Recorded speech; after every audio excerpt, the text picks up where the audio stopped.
Hey guys, what's happening? So here's where I'm at.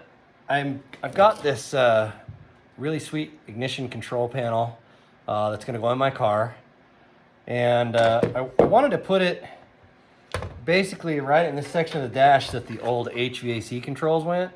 And you know, they're not exactly the same size, but they're pretty similar.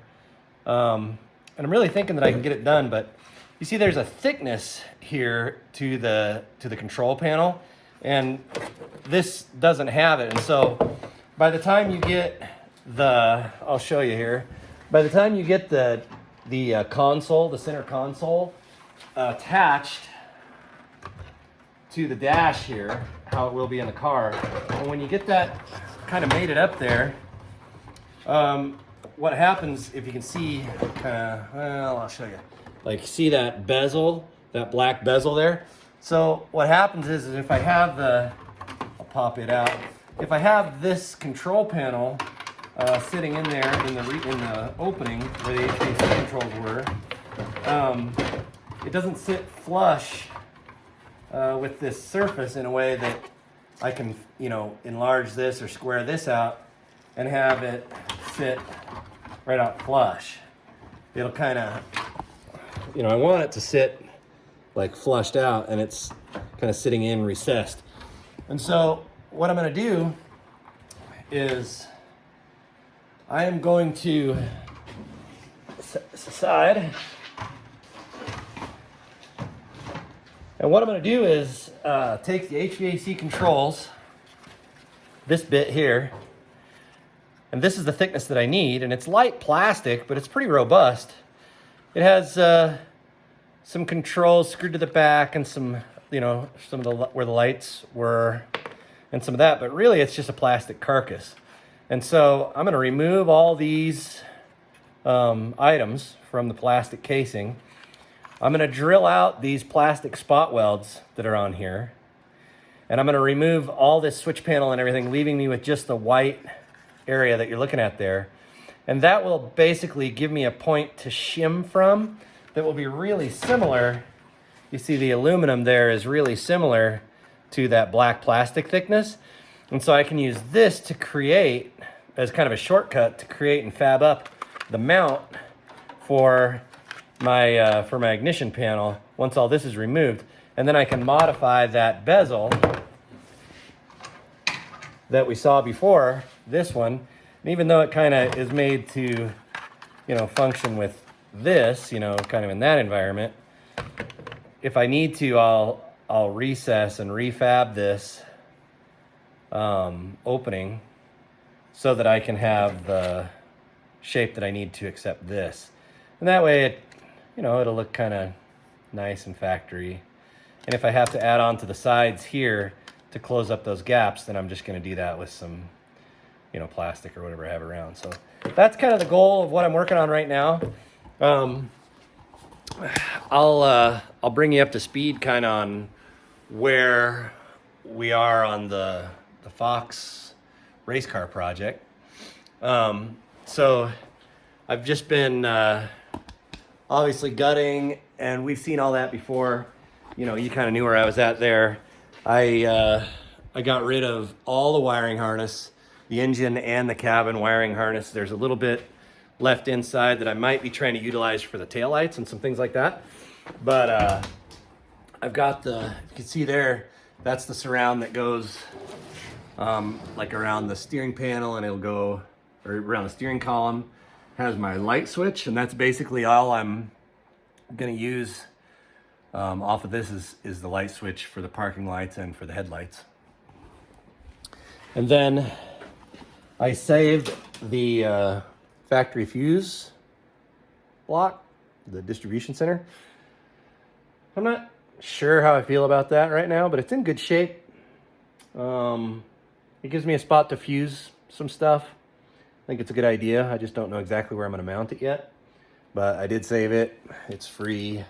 I traced everything down. I've got the brake switch on there and some stuff. Kind of a mess, but anyway. So between that and then I saved all these connections with this control stock that goes on the steering column, so that I have blinker. I mean, I would have had to buy one anyway, because I am going to, this car will be street legal and it'll be licensed and driving on the street. So I need to have, you know, the turn signals and then the ability to turn the bright headlights on and off. And of course, this is windshield wipers, which won't be terribly useful since I don't have any. And so that's kind of where everything sits here. It's completely gutted. As you can see, the dash is completely gone. I've removed all of any sort of sound insulation or anti-vibration stuff that I could get without scraping anything. I've taken it all the way down to the bare metal, and I'm coming back out with everything right now. So that's kind of where this sits, and that's the pile of trash and soundproofing and all that. You'd think it weighs more than it does, you know, by the time you do all that. I would never recommend that you do that on any sort of a car that you want to have comfort in on the street. But for me, comfort's not important. And if I can save 15 pounds or something by getting rid of all that junk that I don't need, it's worth it to me. So anyway, that is the HVAC control thing that I'm working on. And then here is my battery box. This is the relocation kit so that I can put it into the trunk, as a lot of guys do when they race it. So kind of the plan is to go from the battery in the trunk via cable and ground, you know, of course, in the back of the car, to my cutoff switch. This will kill the battery altogether, and was recommended that I double check that to make sure it's working. So I'll do that. And I have some various things that I'm going to be doing here. There's the coil, solenoid. I do have a little bit of extra wire in case I need it, which I will in a few places.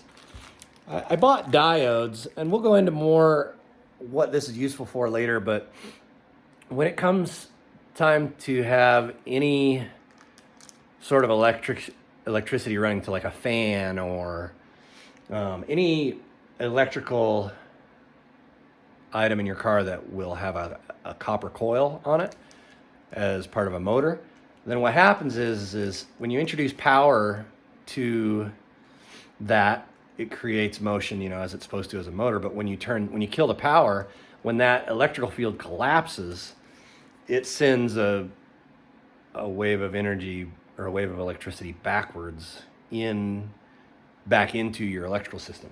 And so I'm going to be using diodes pretty extensively. I mean, I do have also relays, which I'm going to be using these standard relays. These are, you know, something that you get for cheap online. They're the Bosch style relays.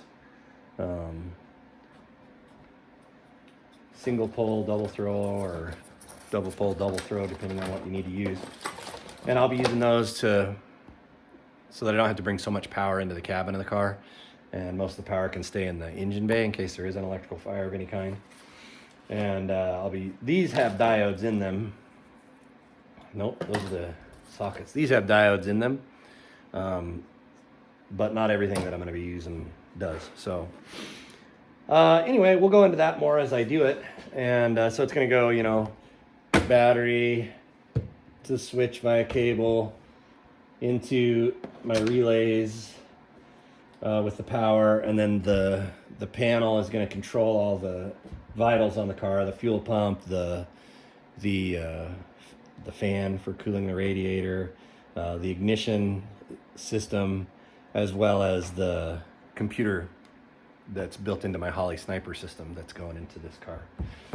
So that's where everything's at right now. So just a little update and bring you up to speed. I'll show you, hopefully in this video, what that little modification ends up looking like. If not, it'll be in the next video if I run out of time.